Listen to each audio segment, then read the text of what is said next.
Depuis la réunification, Clémence est de plus en plus présente dans Koh Lanta, le feu sacré. Dans le 10e épisode diffusé ce mardi 25 avril, la candidate remporte même sa deuxième épreuve d'immunité à la suite. Elle se livre à Télé Loisirs. Un nouveau départ. Ce mardi 25 avril, TF1 diffusait le 10e épisode de Koh Lanta, le feu sacré. Après avoir remporté l'épreuve d'immunité la semaine dernière, Clémence réédite l'exploit en étant la candidate avec le meilleur équilibre sur l'épreuve statique de l'étoile. Depuis la réunification, la jeune femme de 27 ans est de plus en plus visible à l'écran grâce à ses exploits sportifs mais aussi en prenant part aux stratégies du camp. Quand il n'y a pas besoin de se mettre en avant, je ne vais pas le faire. Si je me retrouve dans un groupe dans lequel il n'y a pas de leader, au contraire, je peux prendre des décisions sans problème, indique-t-elle dans un entretien accordé à Télé Loisirs. C'était très dur psychologiquement, Clémence, Koh Lanta, évoque le moment le plus difficile de son aventure Télé Loisirs. Vous semblez avoir eu un début d'aventure difficile, on se souvient de vos larmes dans le 3e épisode. Combien de temps avez-vous mis à trouver vos marques? Clémence, on n'a pas le droit de montrer qu'on est faible à Koh Lanta. Le plus dur pour moi a été le temps d'adaptation. Les premiers 10 à 15 jours, il faut que le corps s'adapte, le mental aussi. J'ai craqué à nouveau plus tard, mais pas de la même manière. C'était plus de l'émotion à cause de dates marquantes pour moi mais pas à cause de la fatigue comme ça avait pu être le cas dans les premiers épisodes. J'ai repleuré mais pas pour les mêmes raisons. Quel a été le moment le plus dur de l'aventure à ce jour? Le jour le plus difficile, ça a été bien avant la réunification. Si est-il le jour où on a modifié les équipes? C'était une épreuve individuelle très stressante, j'avais peur de l'élimination directe. Être chamboulé au niveau des équipes, perdre l'aura principalement et les liens que j'avais tissés avec les autres. Si est ce jour-là le plus difficile, pas forcément à cause de la météo ou de la faim. C'était très dur psychologiquement. Vous semblez discrète mais efficace. Est-ce votre nature ou y a-t-il un brin de stratégie? Je suis vraiment comme ça. Quand il n'y a pas besoin de se mettre en avant, je ne vais pas le faire. Si je me retrouve dans un groupe dans lequel il n'y a pas de leader, au contraire, je peux prendre des décisions sans problème. Quand je sens que ce rôle est déjà assumé, je n'ai pas besoin de diriger un groupe, je ne m'affirme que si est nécessaire.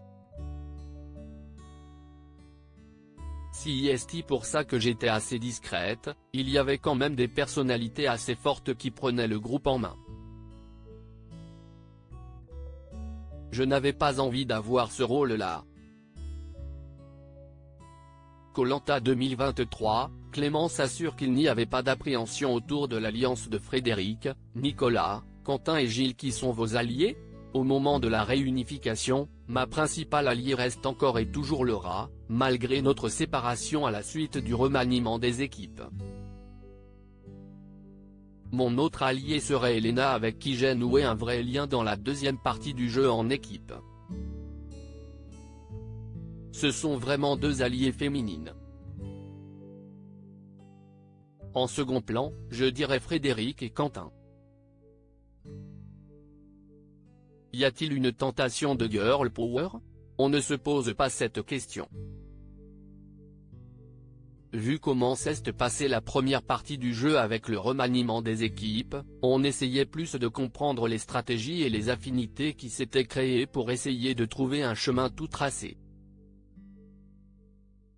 mais on ne réfléchit pas dans ce sens-là. Justement, on voit l'alliance des 4 fantastiques avec 4 hommes, Frédéric, Nicolas, Quentin et Gilles. N'est-ce pas un peu macho? Là où ils sont très forts, si est-il que ça ne se ressentait pas dans la vie de groupe. Tout le monde parlait de la même manière avec tout le monde, et vivait les moments de vie quotidienne de la même manière. Non, ce n'était pas pesant donc ça ne faisait pas peur. Si est toute la beauté de leur stratégie. Il n'y avait pas d'appréhension autour des 4 fantastiques. La page ne sera jamais tournée, confie Clémence, Koh-Lanta, le feu sacré, à propos de l'assassinat de sa sœur. Le meurtre de votre sœur a bouleversé votre vie. Koh-Lanta est-il un moyen de tourner la page? Faire Koh-Lanta ne m'a pas aidé à passer à autre chose ou à faire mon deuil. Si est-il un événement familial qui se vit entre proches. Participer à une aventure individuelle ne peut pas faire tout oublier à une famille entière. La page ne sera jamais tournée, elle fait partie de notre histoire, il faudra continuer à avancer avec. Vous vous révélez depuis la réunification. C'est une nouvelle Clémence? Ce que j'attendais, c'était effectivement de pouvoir me révéler de manière individuelle.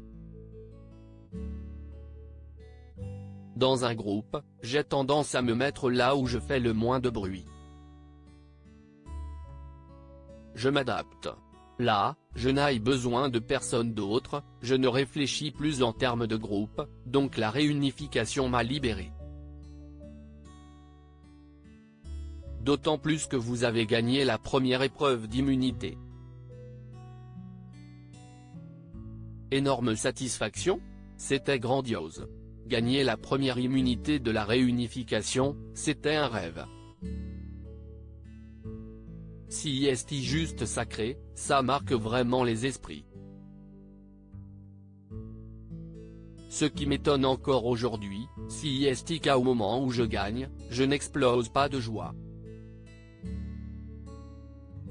Je me souviens avoir fait un petit S, je m'en vais et je rejoins Denis.